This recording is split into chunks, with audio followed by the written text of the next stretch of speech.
मेरा अपना एक परिचय है क्या कि मैं शिव का शिष्य हूँ। इससे सुंदर परिचय और कोई नहीं हो सकता। इसीलिए जब साहब के जीवन में एक घटना घटी, आकाशवाणी हुई कि तुम क्या करते हो, साहब कहते हैं कि मैं उस समय डिप्टी कलेक्टर था। लेकिन जब आकाशवाणी में आवाज ने ये पूछा मुझसे कि तुम क्या करते हो, तो मेरे मुंह से ये नहीं निकला कि मैं डिप्टी कलेक्टर हूँ। मेरे मुंह से ये निकला कि मैं शिवसी से बनाता हूँ। उन्होंने कहा कि ये कह के मैं फंस गया हमेशा के लिए, क्योंकि मैंने स्वीकार कर लिया उस सत्ता के सामने, उस परम सत्ता के सामने मैंने कहा कि मैं शिवसी से बनाता हूँ। मेरा सबसे सुंदर पक्ष, मेरा सबसे बड़ा परिचय यही है। क्योंकि जब आपसे कोई पूछता है कि आप क्या करते हैं, तो आप क्या जवाब देते हैं? कोई अगर बिजनेस करता है तो वो कहता है कि हम बिजनेसमैन हैं। कोई घर को संभालता है तो होम मेकर है, हम हाउसवाइफ है, कहते हैं ना। कोई खेती करता है तो हम कहते हैं कि, कोई अगर पूछता है कि आप क्या करते हैं तो हम कहते हैं कि किसान हैं। यानी जो परिचय भारी होगा मेरे मन पे, वही ना हमारे मुंह से निकलता है कि हम क्या हैं, वही निकलता है उस समय। लेकिन साहब के मुंह से क्या निकला उस समय? उन्होंने कहा मैं शिव, मतलब उनको याद है कि मैं शिव का शिष्य हूँ, और उन्होंने कहा कि मैं शिव से बनाता हूँ। आवाज आई कि जो तुम करते हो वही दूसरे को करने को कहो। तो गुरु आदेशित अनुसार करने भर से गुरु की दया कैसी मिलती है, ये आने वाले समय में साबित हुआ। ये घटनाएं जो उनके जीवन में घटी, उन घटनाओं ने समझा दिया कि गुरु की दया कैसी होती है, शिष्य कैसे महसूस करता है। कोई कर्मकांड नहीं, कोई साधना नहीं, कोई क्रिया सिद्धि नहीं, बड़ी सिद्धि दे दी जाती है, और छोटी सिद्धियां जो होती हैं वो उसके लिए प्रयास किया जाता है, कोशिश की जाती है, तो सिद्धि की प्राप्ति होती है। लेकिन जो बड़ी सिद्धि होती है उसके लिए कोई प्रयास नहीं होता, उसको ऊपर से दे दिया जाता है। तो वही उनको दे दिया गया। तो उन्होंने कहा कि जो मैं करता हूँ वही करने के लिए कहता हूँ। और उनके जीवन की घटनाएं, यानी आगे आने वाले समय में जो हमारा पहला सूत्र है, महादेव से मन ही मन दया मांगना, हे शिव आप मेरे गुरु हैं, मैं आपका शिष्य हूँ, मुझसे इस पर दया कर दीजिए। ये भाव, ये एहसास उनके मन में कैसे आया? पहला सूत्र ये क्यों बना? क्योंकि पहला तो उनके जीवन में नमः शिवाय आया था, लेकिन दया मांगना पहला सूत्र बना, क्योंकि नमः शिवाय आया, फिर गुरु का आदेश आया। गुरु का आदेश ही कर रहे थे, वो दूसरों को कह रहे थे कि महादेव को गुरु बनाओ और दूसरे से भी यही करने के लिए कहो। और जीवन में जो घटा, समाज के बीच जब परीक्षा की घड़ी आई, यानी सिंहेश्वर मंदिर की जो घटना हुई, उसमें साहब के मुंह से क्या निकला? समाज के लोग जुट गए, पंडित पुरोहित जुट गए, मंदिर के प्रांगण में खड़े, रसगुल्ले की थाली हाथ में लिए, साहब के मुख से उस समय शिवलिंग के सामने जब वो जाके खड़े हुए, क्या निकला था? बुढ़ऊ इज्जत रखिए, बस इतना ही। क्योंकि उस समय उनका मन अपने गुरु के दया के आश्रय के सिवा कहीं नहीं था। सारे लोग उनके साथ खड़े थे वहां, लेकिन उनका मन किसी के आश्रय में नहीं था, सिर्फ अपने शिव के दया के आश्रय में था। क्योंकि वो समझ चुके थे कि मुझको नहीं पता है कि शिव प्रसाद कैसे खाते हैं, वो जानते थे कि ये क्रिया कैसे होती है, ये मेरे जीवन में घटनाएं जो हो रही हैं ये कैसे हुई, ये मुझको नहीं पता है। लेकिन अब समाज के लोग खड़े हैं और लोग देखने के लिए खड़े हैं कि महादेव प्रसाद खाते हैं कि नहीं खाते हैं, और प्रसाद कैसे खिलाया जाता है ये मुझको मालूम ही नहीं है। तो जब मुझको मालूम ही नहीं है, तो अब तो बुढ़ो इज्जत रखिया, मतलब इस एक पंक्ति में, ये 3 शब्दों का जो पंक्ति है, ये इसमें पूर्ण समर्पण और दया का आश्रय है। पूर्ण समर्पण है, मतलब झुके हुए हैं महादेव के सामने, सारा अस्तित्व अपना उनका गल गया है, भूल गए हैं वो, और झुक के कह रहे हैं महादेव को कि बुढ़ऊ इज्जत रखिया। और जब ऐसी दशा में शिष्य जाता है तो गुरु उसकी इज्जत को रखते हैं। इज्जत कैसा रखा उन्होंने?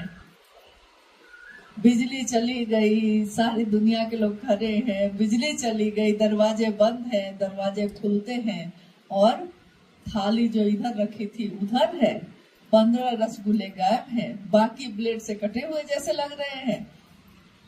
सारे लोगों के आंखों के सामने ये घटना जब हुई है तो लोगों ने विश्वास किया कि इसमें तो कोई बात है। तब यानी ये जो कह रहे हैं कि शिव को गुरु बनाने की का संदेश दे रहे हैं, इसमें ताकत है, ऊर्जा है, तो लोगों को विश्वास हुआ। तो उस समय काम प्रारंभ होना था, तो चमत्कारी घटनाएं होती चली गई, क्योंकि लोगों को विश्वास दिलाना था। चमत्कार को नमस्कार करती है ये दुनिया, तो चमत्कार ही दिखाया महादेव ने। लेकिन बाद में धीरे धीरे साहब का मन भी ये समझ गया, और साहब के सानिध्य में आने वाले शिव शिष्यों का मन भी समझ गया कि चमत्कार से कुछ भी होता नहीं है, कुछ भी हासिल नहीं होता। चमत्कार हो ही जाएगा तो क्या हो जाएगा? कोई पानी पे चलने लगेगा तो क्या मिल जाएगा दुनिया को? कोई हवा में उड़ने लगेगा, दुनिया को क्या हासिल होगा? कोई मिट्टी के नीचे 2 महीने रह जाएगा, दुनिया को क्या हासिल होगा? साहब ने कहा कि अरे ये सब तो उस योनि में जाके तुम सीख सकते थे, तुमने इसके लिए इंसान की योनि क्यों चुनी? इंसान बन के जब ये सीखना था, ये सब तो मछली बन के सीख लेते ना पानी में कैसे तैरा जाता है, मेढक बन के सीख लेते कि मिट्टी के नीचे कैसे रहा जाता है, चिड़िया बन के सीख लेते कि उड़ा कैसे जाता है। तो इंसान बन के क्या पाया तुमने? तो इंसान बन के हमने पाया कि हम महादेव से मिल सकते हैं, महादेव हो सकते हैं। साहब का ये एहसान हमारे वरिष्ठ गुरु भ्राता के प्रति हमारा आपका हृदय जितना भी कृतज्ञ हो कम है। तेरे एहसान का बदला चुकाया जा नहीं सकता। प्यार इतना दिया तूने, उसको भुलाया जा नहीं सकता। उस प्यार को हम भुला नहीं सकते, उस एहसान को उतार नहीं सकते। कर्जा किसी से लिया है तो उतार दीजिएगा, लेकिन एहसान को नहीं उतार सकते। इसीलिए कहते हैं लोग कि माँ के दूध का कर्ज नहीं उतारा जा सकता। माँ के दूध का जो एहसान है वो बच्चा इस जीवन में नहीं उतार पाता। तो हमारा आपका जन्म जो इस धरती पे हुआ, अध्यात्म की धरती पे, इस धरती पे हमको जन्म देने वाले हैं साहब, पोषित करने वाली है माँ नीलमानंद, और उन दोनों के प्रेम का, उनके द्वारा दिए हुए इस ज्ञान के दान का एहसान हम इस जीवन क्या किसी भी जीवन में नहीं उतार सकते। अब आप लोग जो आए हैं विभिन्न जगहों से हैं, आप लोग कुछ कहना चाहते हैं तो कहिए।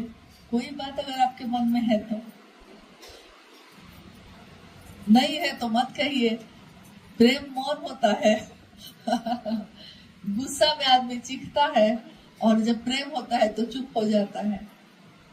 ये भी लक्षण है। बहुत जगह आप देखे होंगे, अपने जीवन में भी देखे होंगे कि जब हमने शुरुआत में शिव चर्चा करना शुरू किए थे, तीनों सूत्र करना शुरू किए थे, तो हम लोग को बड़ी शिकायतें होती थी लोगों से। मतलब किसी से शिकायत होती थी, वो अच्छा नहीं कर रहा है, वो ठीक से नहीं कर रहा है। अब खुद से शिकायत होती है कि हम और अच्छा क्यों नहीं कर रहे हैं। पहले दूसरों से शिकायत होती थी, अब खुद से शिकायत है कि हमको और करना है महादेव के लिए। दूसरे क्या कर रहे हैं इसको हमको नहीं सोच रहा है। और सब तो अपने ही है, कोई बहुत अच्छा है, कोई थोड़ा कम अच्छा है, लेकिन गुण और अवगुण दोनों तो सब में मिले हुए हैं। हम अपना गुण अवगुण तो देख नहीं पाते, तो दूसरे का देखते हैं। यह जीवन महादेव महादेव करते हुए गुजर जाए, इससे सुंदर जीवन और कुछ नहीं हो सकता। बाकी जीवन को चलाने के लिए, परिवार को चलाने के लिए तो हम झूठ भी बोलते हैं, छल भी करते हैं, अपराध भी करते हैं। मतलब छोटी मात्रा में ही सही, लेकिन अपराध तो अपराध है, झूठ तो झूठ है। लेकिन अपने जीवन को चलाने के लिए जगत को बेचकर जगत खरीदने का रिवाज पुराना है, ये साहब ने हमेशा कहा है। लेकिन उन्होंने इसके साथ एक पंक्ति और कही कि जगत को बेचकर शिव को खरीद सको। खरीद सको मतलब क्या? क्या वो खरीदने बेचने की चीज है? नहीं है।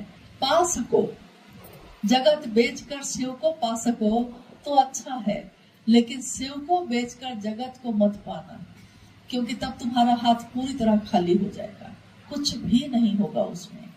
जिस दिल में शिव रहते हैं उस दिल में नफरत ईर्ष्या कहाँ रहती है। लेकिन जिस दिल में शिव नहीं रहते, खाली है अगर, तो आपको दूसरों से बड़ी शिकायत होगी, बहुत ज्यादा।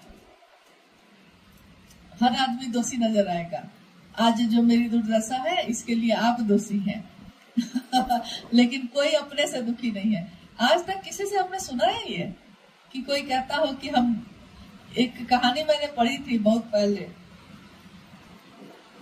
कि एक साधु के पास एक शिष्य उनका गया और कहा उसने कि मैं जानना चाहता हूँ कि सबसे सुखी कौन है। तो उस साधु ने कहा कि देखो, इंसान के शरीर में आने पे मतलब सुख और दुख दोनों आएगा, कुछ ज्यादा आएगा कुछ कम आएगा, लेकिन आएगा। लेकिन तब भी वो जिद करता रहा, कोई तो होगा। साधु ने कहा अच्छा तुम बताओ, इस गांव में कौन आदमी तुमको लगता है कि सुखी होगा। तो उसने कहा कि जिसका सबसे बड़ा घर है, 4 गाड़ी बाहर लगी हुई है, मुझको लगता है कि वो बहुत सुखी होगा। तो साधु बाबा ने कहा कि तो जाओ उससे पूछ के आओ, क्या वो सबसे ज्यादा सुखी है। तो गया वो और उसने पूछा कि भाई आपसे मुझको एक बड़ी जरूरी चीज पूछनी है कि आपके पास कोई ऐसी चीज नहीं है जो दुनिया में सुख दे, सब कुछ है आपके पास, तो आप तो सुखी है ना। तो उस व्यक्ति ने कहा कि क्या बात करते हो, इस गांव में मैं सबसे बड़ा हूँ, लेकिन मैं दूसरे गांव में गया तो मैंने देखा कि उसका घर मुझसे भी बड़ा था, उसके पास 1 गाड़ी ज्यादा थी मुझसे, तो मैं तब से दुखी हूँ कि उससे कम है मेरे पास। अब बेचारा निराश होकर चला आया। फिर साधु ने कहा कि अब बताओ दूसरा कौन नजर आ रहा है सुखी है। उसने कहा कि जिसके पास सबसे ज्यादा खेत है वो तो सुखी होगा जरूर, जाओ उससे भी पूछ लो।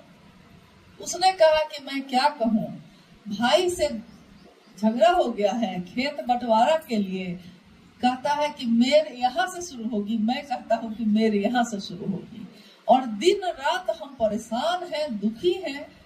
यानी कि वो जिससे भी पूछ के आया, कोई ऐसा नहीं था जिसके पास दुख नहीं था।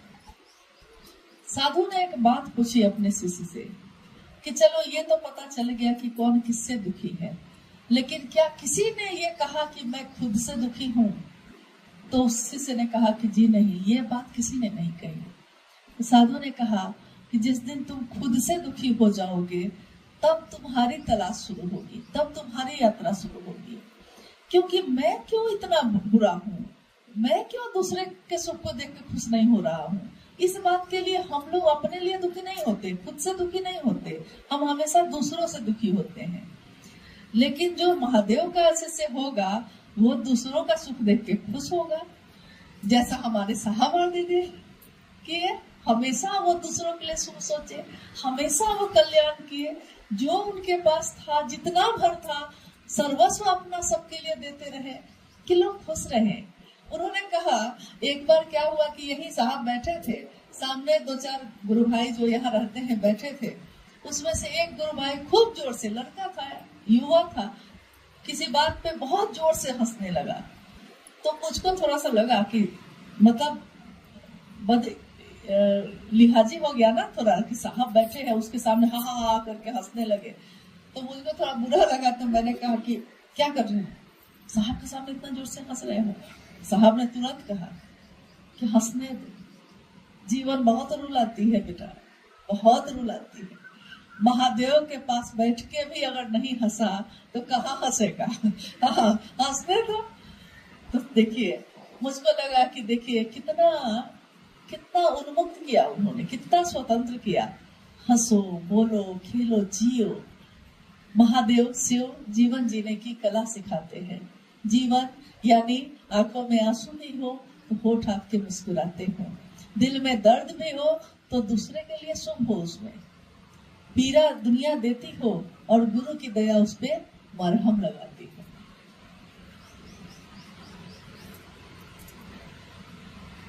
तो कैसे, कुछ कहना है तो कहिए, कोई बात अगर आपके मन में है।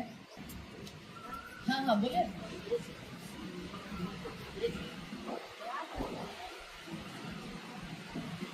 हाँ। ओम क्यों नहीं लगाते हैं? आप पुरुलिया से हैं? आसानसोल से हैं? ओम क्यों नहीं लगाते हैं? देखिए, इसकी व्याख्या तो बहुत बड़ी है, मतलब एकदम सरल और छोटे तौर पे बोलते हैं, आप समझने की कोशिश करिएगा। ओम शब्द को कहा जाता है ध्वनात्मक है, ये यानी ध्वनि है। जैसे ये हम टेबल बजाए, एक आवाज हुई ना, इसमें आवाज हुई, तो आवाज शब्द तो नहीं है, ये जो ध्वनि हुई है ये शब्द तो नहीं है, हम बोल रहे हैं वो शब्द है, लेकिन ये आवाज तो ध्वनि है।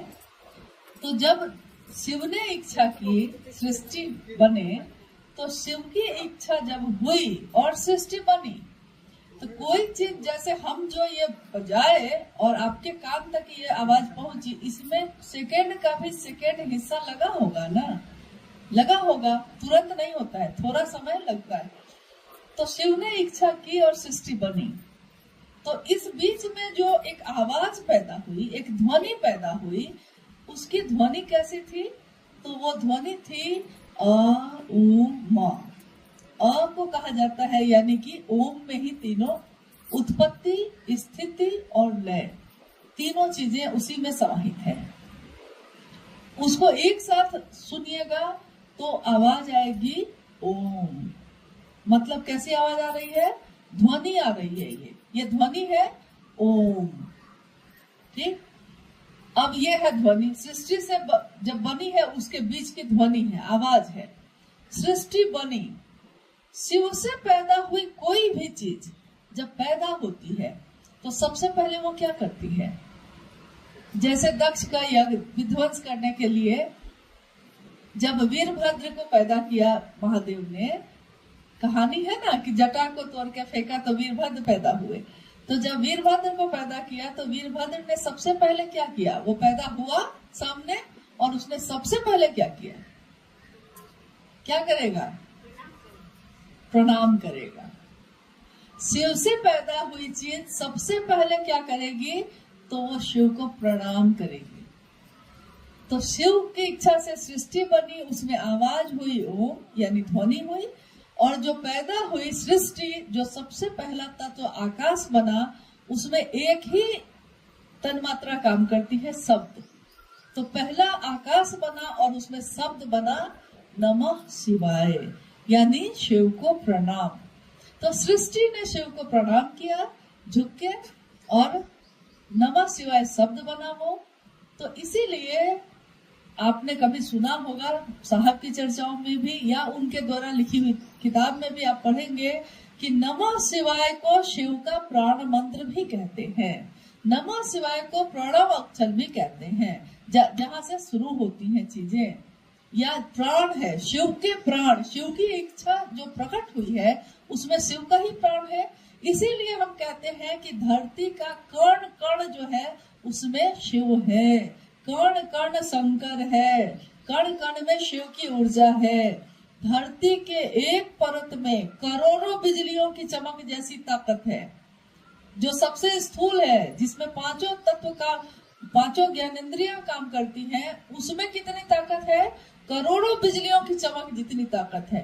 एक बिजली गिर जाए तो सब कुछ राख कर देती है, और सोच लीजिए उसमें इतनी ताकत है, तो एक कण में कितनी ताकत होगी।